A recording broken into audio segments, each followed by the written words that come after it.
Well, let's take another live look right now into Amatrice, Italy. This is in central Italy, where a 6.2 magnitude earthquake shook the city and tore apart buildings. As you see, there's nothing but rubble there. Could aftershocks be a problem still today? You know, they could be. The interesting thing is they've had about 11 aftershocks, 10 of those being 4+, one of them being 5+. The last one was 4.7. The good news is we haven't had any for a while now, so hopefully the aftershocks will be tapering down, because when you're rescuing people out of buildings that look like that, you do not want the ground shaking at all. You don't want it moving again. That's right.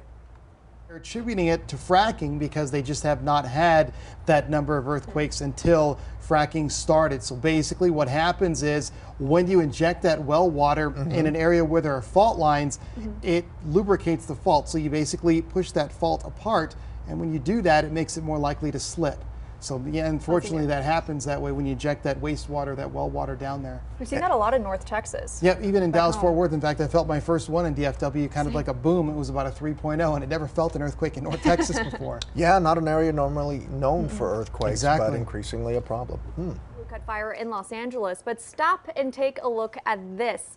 We'll bring it up in just a moment. There you go. Amateur video shows the fire burning across the Cajon Pass early yesterday. You can see smoke and fire burning on the other side of the highway. Workers of a local McDonald's were evacuated from the building.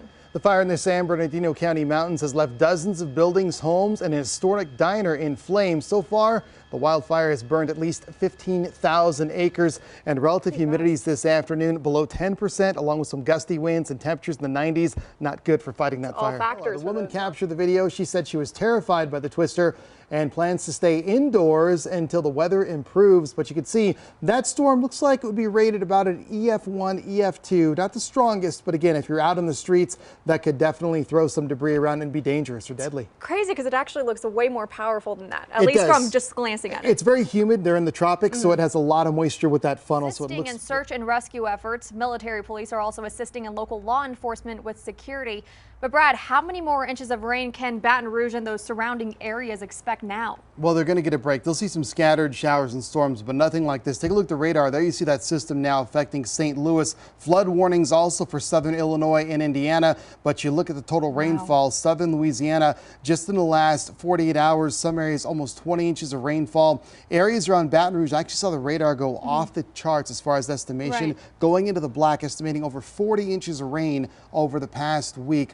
I've never seen anything like this as far as rainfall event. This is incredible. It was just stuck on that area for a while. It wouldn't move. Yeah, the jet stream would not move it. It was amazing. About 10,000 residents have been evacuated due to the rising Tar River, which is expected to crest tomorrow at 12 feet above flood stage. Federal government has declared 31 counties in North Carolina as disaster areas. That means these counties will receive federal aid to assist in recovery efforts. Now, could North Carolina be seeing any more rain? I don't think they need any more rain at this point. The good news is, Nicole, moving away from the U.S., so North Carolina will get a chance to dry out and those rivers will get a chance to go down. It's good. It's something we'll watch. New information in the